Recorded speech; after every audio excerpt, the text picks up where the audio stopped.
수능 분석을 좀 한번 해볼게요. 2020년 수능 분석. 이거 수능 분석이 왜 중요하냐면 어차피 내신 전형을 하든 종합 전형을 하든 수능 최저를 맞춰야 되는 경우가 되게 많고요. 결과적으로 나중에 다 정시로 돌아서요. 여러분의 지금의 의지와 관계없이. 왜 그러냐면 1, 2등급 아이들은 교과 전형으로 갈 거 아니에요. 3등급만 돼도 교과 전형이 쉽지가 않거든요. 물론 자사고에서는 3등급, 4등급도 교과 전형 뭐 가능해요. 근데 보통 일반고에서는 교과 전형이나 종합 전형으로 3등급 넘어가면 쉽지가 않아요. 그러면 3등급이 11%부터란 말이에요. 그러니까 100명 중에 90명은 어차피 정시로 다 돌아서요, 나중에. 그러니까 정시는 현재 내 아이가 교과 전형을 가는 아이도 정시는 보험을 들어야 되고요. 왜냐하면 교과 전형 6개 냈다 하더라도 정시로 갈 수 있는데 이번에 저희가 그 가르쳤던 아이 중에 컨설팅 했던 아이 중에서 그 이과 만점이 나왔거든요.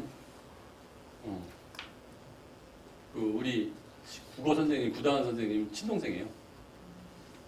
친동생인데 걔가 분당에서 늘 전교 1등, 2등, 1등 거의 1등을 해서 교과 전형으로 그 지역균형 선발이라는 서울대학교 교과 전형과 몇 군데 의대 이렇게 냈어요. 근데 걔가 이제 교과 전형으로 낼 때는 사실 다른 교과 전형 애들하고 붙어야 되니까 면접도 잘 봐야 되고 그런데 아버지가 전화가 온 거예요. 어떻게 해야 될까요, 대표님? 그래서 또 아빠가 우리 회사 회계사예요. 아니 패밀리 비즈니스야. 그 집 딸도 여기 다니고 10몇 년째 저희 회사 장부 맡아주는 회계법인의 대표. 그 집 딸도 여기 취직시키고 아들 이제 컨설팅도 좀 제가 전화로도 해주고 막 그랬는데 다 맞은 것 같다는 거예요. 와, 어려웠잖아요. 근데 이과생 중에 다 맞은 애가 둘밖에 없잖아요. 지금 한 나온 게 한 11명, 9명이 나온 모양인데 만점자 가채점자로 추가로 좀씩 더 나오는 것 같아요. 가만히 있다가 나도 다 맞은 것 같아요. 처음에 3명이라다가 9명이라다가 아니면 10명 되는 것 같은데 그 중에서 또 이제 잘못 썼네요 나오면은 한 명 빠질 거고 할 수 있겠지만 근데 상위권 애들은 별로 이렇게 오차가 별로 없어요. 왜냐면 틀린 개수가 적어서 다 수업교실에 답을 줘보니까 그게 맞춰보니까 미저 쓰지만 않았으면 근데 얘가 서울 의대나 원래는 컴퓨터 공학과 가고 싶었는데 다른 과에 직유는 넣고요. 다른 연대나 고대나 이런 데는 다 의대 넣은 거예요. 서울대는 안 냈어요. 의대를 그렇게 썩 좋아하진 않는데요. 그래서 아빠가 지금 굉장히 지금 제가 어떻게든 설득해라. 이거 좀만 지나면 다 의대 갈 걸 그런 생각이 들 텐데 그게 서울의대 확보된 거잖아요. 이거 1등 만점인다니까. 그래서 집안에서 지금 계속 설득 작업이 벌어지는 모양인데 아이가 좀 고집이 좀 있다고 그래요. 근데 걔가 정시를 안 봤으면 정시 준비를 안 했으면 전교 1등 교과 전형만 했었고 그럼 이런 선택이 없잖아요. 이런 기회가. 그래서 저는 정시는 항상 보험으로 들어야 되고 고등학교 1학년 수시 준비를 하면서 고3 정시 공부를 같이 할 필요가 있다. 이렇게 판단을 하는데 요번에 이제 분석을 해보면 2019년하고 20년하고 차이가 되게 많은데 일단 전국 수석한 아이들 위주로만 먼저 말씀을 드리면 2019년에는 만점자가 9명이었어요.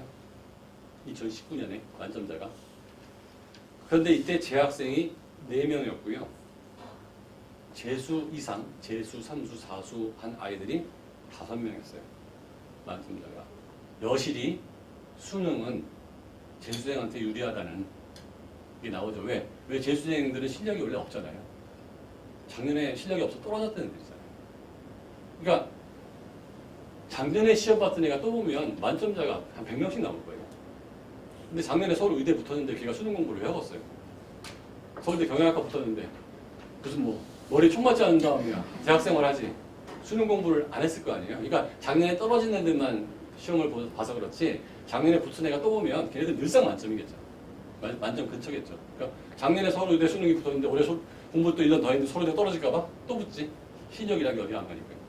그래서 일반적으로 재학생보다 최상위권이 재수생이 많은 게 자연스러운 거예요. 한 번 더 했기 때문에. 그런데 만점자 중에서요. 9명 중에서 이과가 많았을까요? 문과가 많았을까요? 작년에. 이과가 6명이고요. 문과가 3명이에요. 왜 그랬을까요? 작년에 국어에서 물리지문이 이렇게 나왔어요. 작년에는 물리지문이 이렇게 나왔어요. 물리지문. 그래서 문과 아이들은 그 물리지문을 정상적으로 풀기가 굉장히 고통스러웠어요. 그래서 저는 그 물리지문의 정답률이 20% 미만이었죠?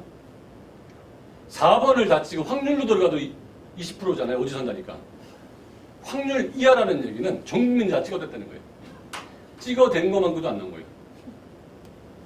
그러니까 문과 3명 합격자는 저의 추측에 의하면 그거는 어머니의 실력이다. 어머니의 기도. 왜냐하면 100명이 찍었으면 20명은 맞는 거잖아요. 5분의 1로. 그러니까 그 한 문제 모르는 아이가 100명. 그 어려운 문제가 2문제. 법에서도 하나 어려웠거든요. 2문제를 찍었으면 5 곱하기 5, 25분의 1. 그렇죠? 25명이 찍었으면 1명 맞는 거고 100명이 찍었으면 4명 맞는 거잖아요. 2문제를 전혀 몰랐는데 100명이 2문제를 다 모른다. 근데 걔네들이 애따 모르게 다 찍었다. 4명은 맞는 거잖아요. 확률상. 자, 그 영역이었을 가능성이 있다. 그러니까 물리 지문이 어렵게 나왔을 때는 이과생이 6명이었다. 이게 합리적 추론인가 보세요. 올해는 경제학 지문이 어렵게 나왔어요. 문과에. 이것도 역시 지금 추측인데 약 20% 초반 정도의 정답률이에요. 다른 문제들 보면요. 예를 들면 사회 문제 정답률 88%예요. 78%, 90% 이렇게 나와요. 일반적인 문제들은. 근데 이 문제는 20% 초반대의 정답률이 나왔다는 거는 이것도 다 찍어댔다. 알고 푼 놈 거의 없다. 그런데 2020년 얼마 전에 본 시험에서는 역시 요거는 숫자는 좀 바뀔 수가 있어요. 제가 조사한 숫자에서는 똑같이 우연히 9명이었어요. 근데 지금 한두 명 늘었다는 말도 있는데 9명인데 이 중에 문과가 몇 명이었을까요? 7명. 이과 몇 명? 2명. 그 2명 중에 1명이 우리 2명 중에 1명. 나중에 보면 분당이라고 했으니까 학교 이름 다 떠요. 여기서는 제가 학교 이름까지 얘기 안 할게요. 2010년엔 경제지문이 어렵게 출제가 되었기 때문에 이과생보다 만점자가 더 많이 나왔는데 2019년에 재수생이 몇 명이라고 그랬어요? 2019년 9명 중에 재학생 몇 명? 4명. 재수생 몇 명? 어머니들 기억력 굉장히 좋네. 이런 단기 기억력이 수업 듣는 데는 굉장히 큰 도움이 돼요. 근데 머리는 좋은 거예요. 습관까지 어떠신지 모르겠지만. 자, 그러면 2020년에는요. 재수생이 몇 명쯤 될까요? 2020년에는 2019년에는 5명의 재수생이 있었는데 2020년에는 1명이래요. 올해는 재수생이 1명이에요. 뭘 판단이 여기서 이게 수사물이다. 그럼 이 조직을 해봐야 되잖아요. 이 두 가지 차이가 뭘까? 큰 차이는요. 더 재밌는 거는 올해 문과 수학이 최대로 어려웠어요. 최악으로. 그래서 커트라인이 지금 80점대, 84.5? 그 정도로 1등급 커트라인이. 그렇게 내려갈 정도로 최악으로 어려웠는데 만점자는 문과가 7명이에요. 이미 만점 수준의 애들은 수학은 더 이상 변별력이 아니야. 니네가 아무리 어렵게 나와도 맞춘다는 거예요. 수학. 무슨 말인지 알겠습니까? 그냥 웬만큼 잘하는 아이들한테는 수학이 어려웠다 쉬웠다인데 최상위권 의과대학을 지원하는 아이들 수준은 이미 수학은 변별력이 끝났다는 거예요. 만점이 나와. 과학은 다 맞아요. 얘네들 무조건. 그러면 최상위권 문과든 이과든 드디어 변별력이 뭘로 바뀌었다? 국어로 바뀌었다. 이거는 우연일 수가 없잖아요. 한 번은 물리가 어려웠고 한 번은 인문 쪽이 어려웠는데 물리가 어려울 때는 이과의 5명 수석자가 나오고 문과가 어려울 때는 7명의 수석자가 문과에서 나왔다는 게 되게 특이하죠. 더 특이한 사항이 뭔지 아세요? 지금까지 여러분 용인외고, 하나고, 대원외고 요딴 데서 수석 나오는 거 봤어요? 의외로 수석이 안 나옵니다. 저 시골학교, 광주, 대구 뭐 이런 데서 나오지. 강북에서 나오지. 이런 학교에서 수석이 거의 안 나와요. 왜? 종합전형이나 학교 액티비티가 많기 때문에 수능 공부를 걔네들처럼 많이 돌릴 시간이 없어요. 실력들은 중3 때 더 좋았지만. 그런데 요번에 용인외고에서 3명 나왔어요. 하나고등학교에서 2명, 한영외고에서 1명. 다 문과. 기가 막히죠. 어떻게 이런 일이 벌어졌을까? 용인외고는요, 경제 동아리가 엄청 세요. 하나고도 마찬가지고요. 외고들은 경제 동아리가 굉장히 세요. 그래서 수능 수준 이상으로 경제 공부를 하는데 대학교 3학년 수준까지 경제 공부를 해요. 제가 옛날에 보면. 중3이 거의 고3이 그래서 서울대 경영학과나 경제학과에서 걔네들을 많이 뽑는 이유 중에 하나가 대일외고든 대원외고든 한영외고든 용인외고든 하나고든 걔네들 경제동아리 출신들이 들어와가지고 거의 탑치거든요. 경제학과 와서. 진짜 잘하는 걸 알아요. 그거는 제가 용인외고 학생들 보내면서 중학교 때 태세체 가르쳤잖아요. 태세 다 마치고 가고 그 당시 AP 있을 때 용인외고에서 AP 내라고 할 때 AP 다 따고 가요. 중3 애들이. 시험 있을 때. 그러니까 그 정통이 있어요. 그래서 걔네들은 그 학교 경제 동아리만 들어가면 서울대 경영학과 경제학과를 붙었다고 생각해요. 거의 수시로 다 뽑아주는 거예요. 정말 그 선후배들 사이에 학원 안 다녀요. 대학 가서는. 고등학교 가서는. 동아리 활동으로 태세 보고 옛날에 KDI 경시대회 보고 동아리 활동으로 다 하는 거예요. 그 전통이 남아있기 때문에 경제 동아리가 굉장히 센데 이번에 어느 지문이 어려웠다? 경제 지문이 어려웠잖아요. 이거 제가 억측으로 얘기해야 될까요? 하필이면 왜 올해만 용인외고회가 3명, 하나고등학교회가 2명, 한영외고회가 1명이 왜 됐냐고. 작년, 재작년에는 용인외고, 하나고등학교 거의 없었는데. 무슨 말인지 아시겠죠? 아, 문과 킬러 문제가 최상위권을 결정하는 찬스구나. 라고 판단하면 될 것 같아요. 그 다음에 그 사탐, 과탐 역시 뭐 예상대로예요. 이거는 뭐 다 비슷비슷하게 항상 나왔고 국어 같은 경우에 요번에 예상 커트라인이 91점.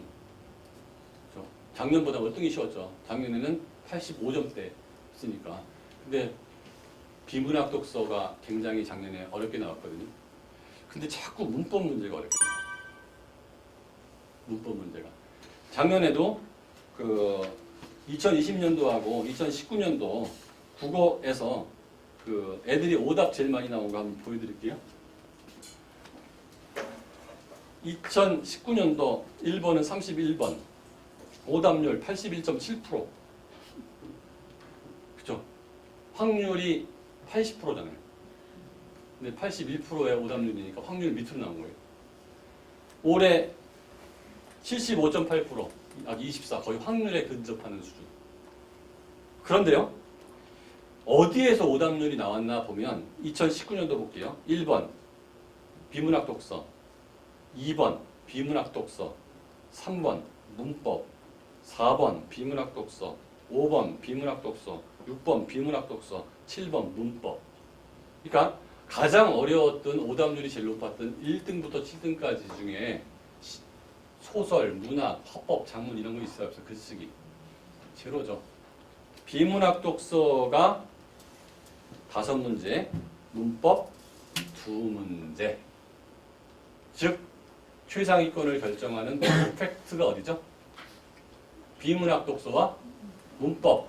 그러면 우리 아이가 초등학교 3학년이든 5학년이든 중2든 중3이든 비문학 독서와 문법 공부를 고등학교 3학년 때 잘하게 하기 위해서 무슨 작업이 지금부터 살살 지금 수능 공부하라는 얘기가 아니에요. 그때 그걸 잘하기 위해서 우리 아이가 책을 읽어야 된다면 어떤 책, 국어 공부를 해야 된다면 어떤 공부를 하는 게 맞을까라는 판단을 하셔야죠. 고3의 현실이 이러니까. 올해 볼게요. 올해 정답률 제일 낮은 거 1번 비문학 독서, 2번 문법, 3번 비문학 독서, 4번 비문학 독서, 5번 비문학 독서, 6번 비문학 독서, 7번 비문학 독서. 시, 소설 하나도 안 나오죠? 근데 우리 아이가 문학책만 읽고 있어요. 독서가 국어에 도움이 된대. 뭐가 돼? 문학은 안 틀린다니까요. 고등학교 1학년 아이들이 모의고사 보잖아요. 비문학 독서하고 문법하고 비슷하게 많이 틀려요. 근데 학년이 올라가면 올라갈수록 문법은 덜 틀리죠. 비문학 독서로 다 올라가죠. 문법은 학년이 올라갈수록 정복이 되는 거죠. 그걸 미리 정복시켜 놓으면 비문학 독서 위주로 가면 될 거 아니에요. 자, 수학은 세 문제 게임이에요. 이 세 문제 틀리면 2등급이거든요. 이 세 문제 중에서 두 문제 맞추고 한 문제 맞추고 다 맞고 이걸로 한양대, 서강대, 서울연대가 결정되는 거예요. 수학 세 문제, 수학에서는. 국어는 뭘로? 비문학 독서과 문법으로. 미리 말씀드리는데 과학하고 사회는 다 맞습니다. 시간이 다 해결해줘요.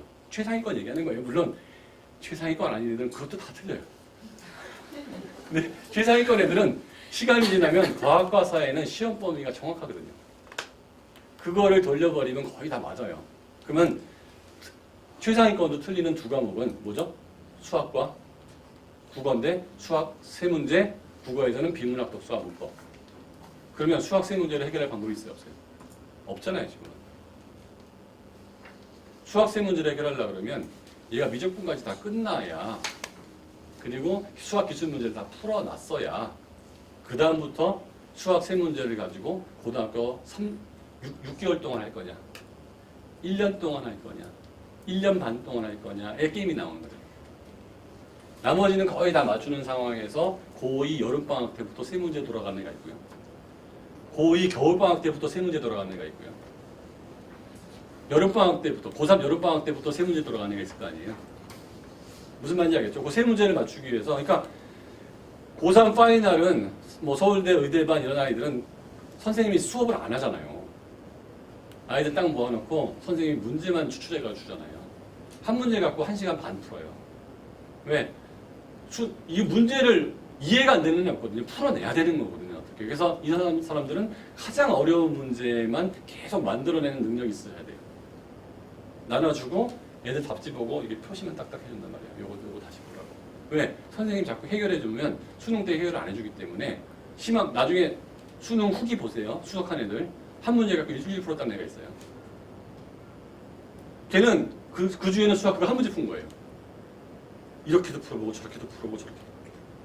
왜? 걔한테는 나머지 문제 거의 맞추는데 이 세 문제가 어떻게 나와도 맞춰야 되는 것만 능력이지 이제 몇 바퀴 돌리는 게 능력이 아니거든요.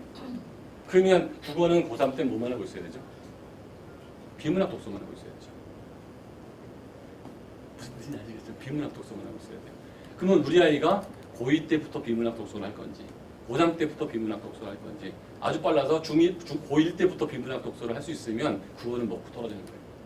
그럼 걔는 뭐만 기대하면 되죠? 국어가 어렵게 나와요. 그렇잖아요. 어디 상대평가니까 85점이 1등급 커트라인이면 1등급 안에 100점수도 85점이 있다는 얘기고요. 통합, 사회 같은 과목은 1등급 커트라인이 100점이에요. 하나 틀리면 2등급이에요. 그러니까 하나만 틀려도 2등급 바깥으로 떨어지기 때문에 하나 틀렸을 때 점수 차이가 거의 없잖아요.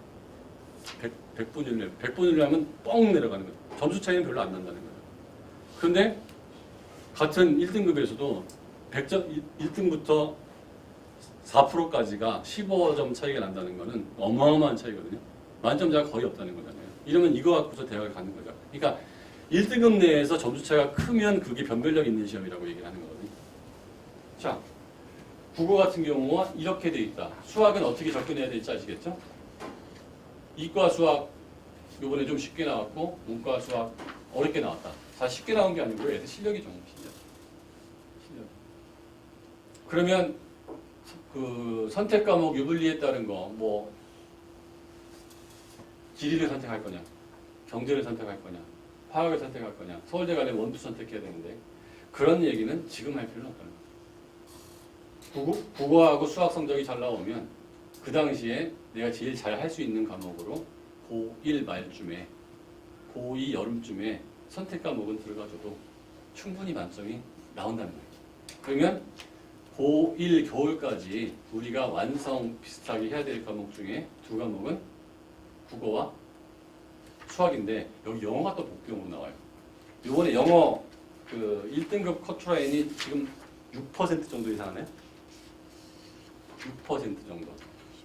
네, 90점 넘는 게 6% 정도니까 영어도 1등급을 못 받는 아이가 굉장히 많이 있는 거예요. 그래서 2020년 이제 국어 영역부터 이제 분석을 해보면 작년에 비해서는 쉬웠다. 작년에는 국어가 수학보다 훨씬 변별력이 컸었거든요.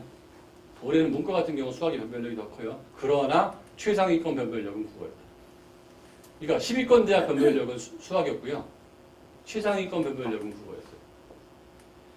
그 다음에 뭐 독서 파트에서 BIS 관련된 비율이 가장 어려웠을 거라고 추정이 되는데 요거는 조금 이따 제가 다시 설명을 드릴게요.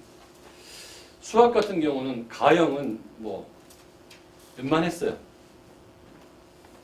근데 점수가 자꾸 올라가는 이유는 수학을 준비한 아이가 너무 많아서 그렇지 결코 수학 문제가 쉽지는 않았어요.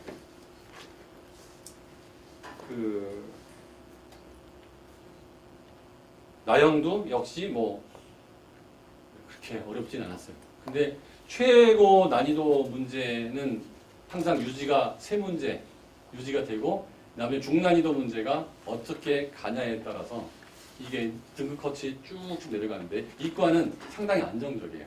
왜?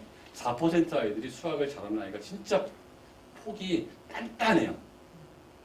의대 가기 때문에 하도 많아도. 근데 문과는 이 4%의 폭이 이과에 비해서는 느슨한 거죠. 무슨 얘기인지 아시겠죠? 그래서 이과는 정말 고등학교 때 열심히 하면 수능에서 1등급이 나올 수가 있어요. 문과는. 만점자 수준하고 1등급 수준에 이게 커요. 실력차가. 1등급 내에서도. 근데 이과는 어떻다? 쭈밀하다는 거죠. 왜? 의과대학 가기 위해서 초등학교 6학년 때부터 탄탄하게 하는 애들이 이과에 많다는 거예요. 수학에. 그래서 수학의 강점이냐 약점이냐에 따라서 어디를 선택해야 될지를 좀 판단을 해야 되는데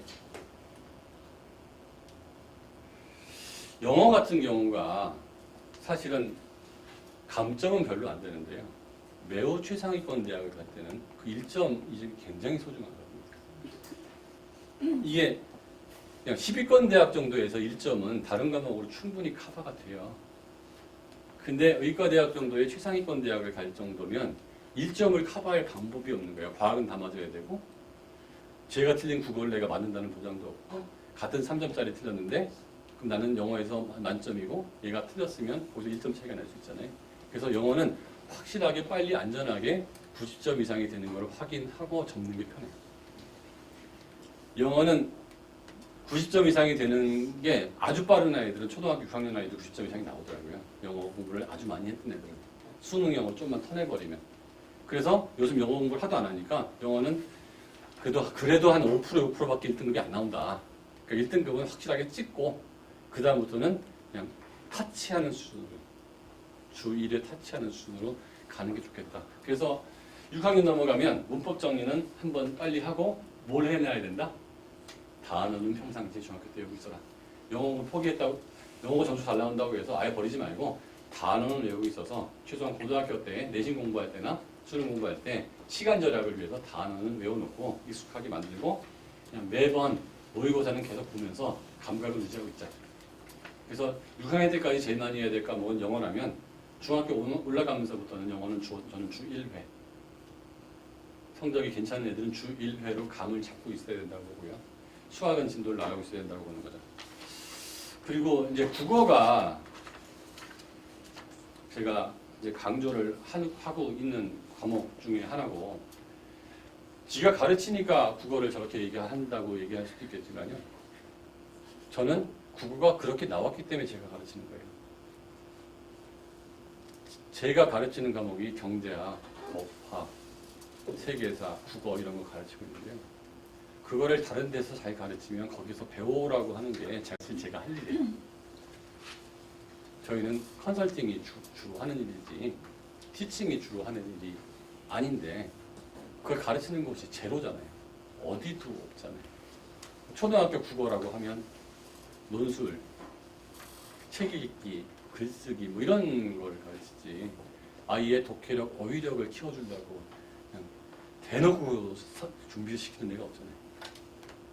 그냥 그거는 체계적인 학습 일주일에 한 번만 하면 되는 건데 딴 애들이 아무도 안 하기 때문에 수학이나 영어 공부 잘하기가 왜 힘드냐면 내가 해도 남이 많이 하기 때문에 잘하기가 힘들어요.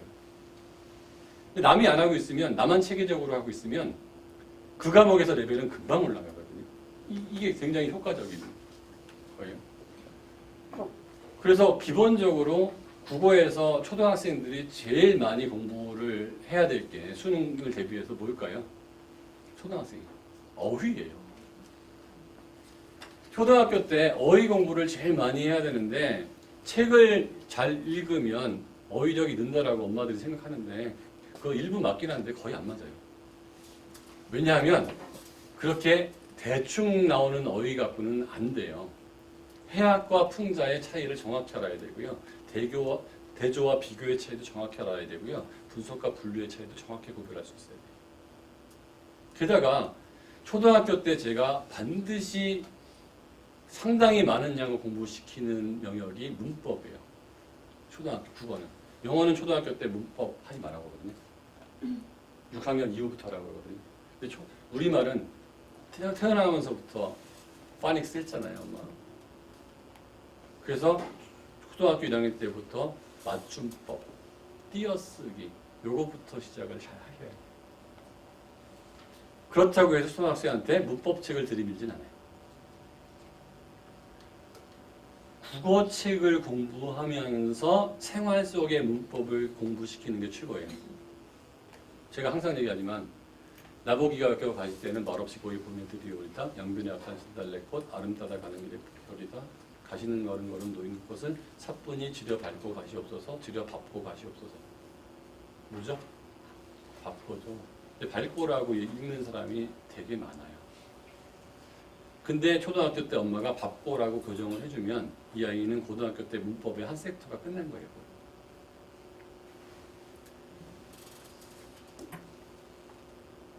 나만큼은 할 만큼 했어. 앞에 만큼은요 조사고요. 뒤에 만큼은 명사예요. 그래서 앞에 만큼은 붙여 쓰고요. 뒤에 만큼은 띄어 써야 돼요. 이 띄어쓰기 연습만 제대로 제가 생활 속에서 알려줘도요. 문법 2챕터 끝났어요. 문법이 15챕터 정도 돼요. 20챕터도 안 되거든요. 그거만 돌리면 돼요. 그러니까 초등학교 때 깨끗이 희냐 이냐 알아도 문법의 한 페이지가 끝난 거예요. 고등학교 문법책에. 생활 속에서 교정을 해주고 존댓말 문법의 6페이지 한 챕터예요. 할아버지께서 어머니 오시래요. 뭐 할아버지, 아버님, 따님 뭐 이렇게 상대 존체, 객체 존체 고등학교 때는 그런 말을 쓰지만 초등학교 때는 일상생활에서 존대어만 잘 써도 할아버지 밥 드세요가 아니고 진지 드세요. 이런 존대어만 제대로 초등학교 때 잘 익숙하게 만들어도 고등학교 때 존대가 한 챕터가 나오는데 존대는 해 하나 걸러서 시험 문제 나와요. 근데 그걸 암기상으로 공부하려고 그러면 굉장히 힘든데 그것도 암기는 해야 돼요 나중에는. 근데 내가 다 알고 있으면 용례를 암기를 해야 될 때 정리만 하면 되잖아요. 내가 맞게 쓰고 있었으니까. 내가 발음을 맞게 하지 않고 있었다. 라고 하면 다 암기상이 되는 거예요. 초등학교 때는 올바른 띄어쓰기, 올바른 발음, 올바른 맞춤법 요 정도만 익숙하게 만들어 놔도 좋은데 어느 논술학원에서 그걸 하죠. 책 읽고 네 생각을 자꾸 물어보지. 어느 학원에서 그걸 하죠. 제 수업 시간에는 무조건 아이가 읽게 해요. 그게 발음 안 좋으면 다 교정하는데 그게 문법 수업. 영어 파닉스 할 때 똑같죠. 영어 발음은 얼마나 연습하는데 우리는 을 연습 안 하잖아요. 지 마음대로 발음하잖아요. 근데 그게 시험이 나오니까. 눈에 눈이 들어가는데 어느 게 짧고 어느 게 긴 거 연습 안 하잖아요. 그게 의문이거든요. 시험에 나오거든요. 연습을 초등학교 6년 동안 얼마든지 할 수가 있는데 어떤 마음을 가진 선생님이 있어야 된다? 아이들한테 맞춤법과 띄어쓰기와 문법을 생활 속에서 익혀야겠다는 의지를 갖고 있는 선생님이 하나만 있습니다. 그러려면 그 선생님은 수능을 알아야 돼요, 몰라야 돼요? 알아야 돼요. 수능을 가르치는 사람이 초등학교 국어를 가르쳐야 돼요. 그러면 같은 시 하나를 가르칠 때도 요거를 이런 식으로 해놓으면 수능이 볼 때 도움이 돼요. 수능 공부를 가르치는 건 저한테 안 돼요. 또 하나, 아이들이 글을 읽을 때 글자 읽거나 낱말 읽는 경우가 많은데 못 띄어 읽는 경우가 많거든요. 쉼표 띄어 있고 어절 띄어 있고 구문 띄어 있고 그렇죠? 문장 띄어 읽어야 되는데 그걸 못 띄어 읽으면 글자를 읽게 되거든요. 덩어리로 읽기 시작을 하면 내용을 읽게 되거든요. 국어 시험 문제가 시간이 굉장히 부족해요. 시간을 충분히 안 줘요. 그래서 빨리빨리 읽고 답이 나와야 돼요. 초등학교 때부터 띄어 읽기 연습만 잘해도 독해력 엄청 늘어납니다. 근데 아이들이 눈으로만 읽잖아요. 그럼 얘가 띄어 읽는지 안 띄어 읽는지 모르잖아요. 초등학교 1, 2학년 수업은 선생님이 읽을 때 애들한테 표시하게 만들어요. 길게 뜨는 건 2칸, 하나 짧게 뜨는 건 하나, 그리고 이렇게 시켜요. 아이들이 국어 암기력하고 독해력이 엄청 많이 좋아지는데 누군가가 그걸 하고 있느냐 안 하고 있느냐의 문제예요. 꾸준하게. 근데 그거를 하는 사람은 비문학 독서를 5학년이지만 얘가 4학년이지만 언젠가는 얘네가 비문학 독서를 해야 되니까 어휘를 알아야 해. 고등학교 때, 중학교 때부터 문법책으로 공부하는 게 좋거든요. 문법책으로 공부하는 게 좋지만 초등학교 때까지는 문법책을 들이미는 건 너무 고통스러워. 하지만 교과서에도 쪽문법은 들어가 있어요. 초등학교 2학년부터. 쪽문법을 가르칠 때라도 요거만큼은 확실하게 알고 가자. 그래서 제가 제 책에다가 지금 초등학교 2학년서부터 6학년까지 모든 단원을 어떻게 공부해야 되는지 다 쓰고 있어요. 이 단원에서는 이건 알고 가자. 초등학교 때 알아야 될 존댓말, 초등학교 때 알아야 될 국외음악, 초등학교 때 알아야 될 무슨 표현, 이런 걸 다 지금 쓰고 있어요.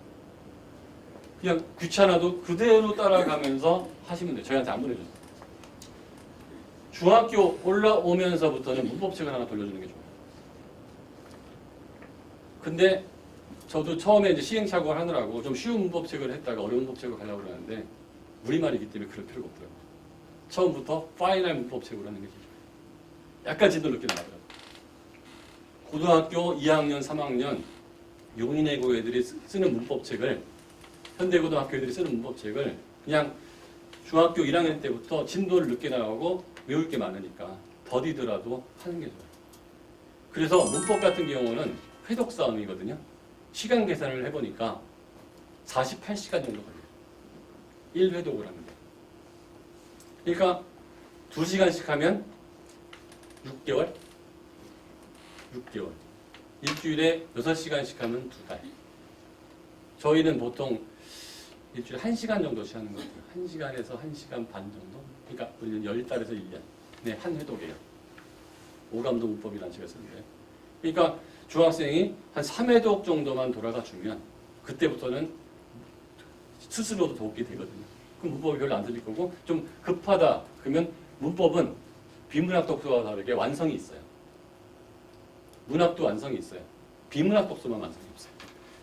그거 좀 이따 알려드릴게요.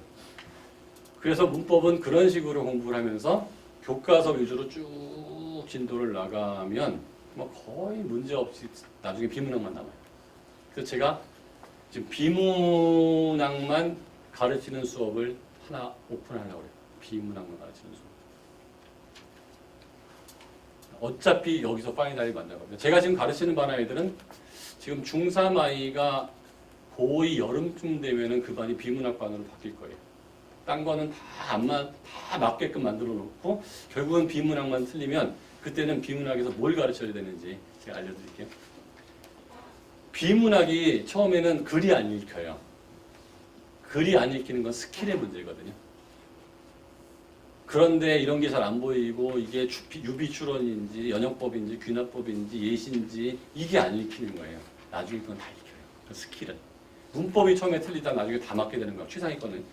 중상위권 애들은 끝까지 글이 안 읽혀요. 근데 시나 소설이나 화작도 처음에 안 읽히다가 나중에 보면 늘 패턴대로 문제가 나와요. 근데 시나 소설에서 킬러 문제를 내면 왜 안 되는지 아십니까? 시나 소설에서 킬러 문제, 어려운 문제가 나오면 정답 싸움이 나서 안 돼요. 시나 소설에서의 주인공의 생각은 뭐 이런 식으로 물어봤을 때는 이게 왜 이 사람의 생각이라는 확실한 증거가 있느냐 이런 식으로 나갈 수가 있거든요. 시에서 이게 상징하는 바는 이게 평화의 상징일 수도 있지 왜 항상 그 까마귀는 뭐 안 좋은 상징이냐 이렇게 나갈 수도 있잖아요. 얼마든지 나올 수 있잖아요. 그래서 이성적인 논리적인 글에서밖에 변별력을 낼 수가 없는 거예요. 가장 수학 같은 게 문법이고요. 변별력 거기서 시도하고요. 두 번째는 비문학 독서고요. 나머지들은 중하위권 아이들은 문학이 안 된다, 화작이 안 된다 이렇게 나가지만 최상위권, 상위권만 돼도요. 그건 안 틀려요. 이제. 왜? 패턴이 너무 익숙하기 때문에 나중에 평가한 거 보세요. 글들. 이거는 수능 문제, 수능 공부 좀 했다고 그러면 문제를 보지 않아도 3번이 답이라는 걸 알 것이다. 이런 해설이 되게 많아요. 문제를 읽을 필요가 없다는 거죠. 이거는 수능 공부 좀 하는 아이들은 다 맞는 문제다. 결과적으로 해설하는 사람이 마지막에 문법하고 비문학으로 딱 들어가요. 그런데 문법은 정복이 된다고 안 된다고요? 돼요. 문법을 애들이 틀리는 이유는 고1부터 해서 그래요. 휘독수가 안 나오는 거예요. 고1부터 하면 시간을 많이 할애할 수가 있어요? 없어요? 고등학교 내신해야지. 수능 공부해야지. 걔가 문법 공부할 시간이 많이 안 나와요. 그러니까 3회독을 채 고3까지 못하고서 국어시험을 볼 수밖에 없어요. 하루에 1시간, 일주일에 1시간만씩 하면. 그러니까 중학교 때 조금 문법을 일찍 해야겠다는 생각하고 하면 문법은 영원히 안 틀리고 도와주는 과목으로 바뀌어요. 내용이 어렵다기보다는 어려운 문법을 접하기를 나중에 접해서 그래요. 무슨 말이죠? 결과적으로 마지막까지 싸움은 어휘력과 국어에서 독해력 싸움인데 독해 스킬도요. 가르치다 보면 애들이 구조 파악이 돼가지고 문제 푸는 속도가 엄청 빨라져요. 처음엔 굉장히 늦다가 속도 빨라지는 걸 제가 몸으로 느껴요. 그거는 기출문제를 많이 풀어본 순서대로 빨라져요. 패턴이 익숙한 거죠. 근데 아무리 많이 풀어도 안 되는 영역이 뭐죠? 그게 어휘하고 배경식이에요. 즉, 이 글을 해석할 능력이 있는데 이 글에 나오는 어휘가 안 들어오는 거예요. 여기 나오는 배경식이 없는 거죠. 자, 그래서 국어 같은 경우에 문법 일찍 끝낼 수 있고요. 파이널까지 가져가야 되는 두 가지 영역이 뭐라고요? 어휘와 배경식. 문학도 다 끝나요. 그러니까 그런 것도 미리만 준비하면 고1 때 끝나는 애, 고2 때 끝나는 애. 그래서 수학은 누가 빨리 세 문제를 들어가느냐, 고3 때 들어가느냐, 고3 여름방학 때 들어가느냐, 그 다음에 고1 겨울방학 때 들어가느냐, 뭐 고2 여름방학 때 들어가느냐의 문제고, 국어는 누가 나머지 다 적고 어휘 공부와 비문학 공부만 하는 걸로 남는데, 자,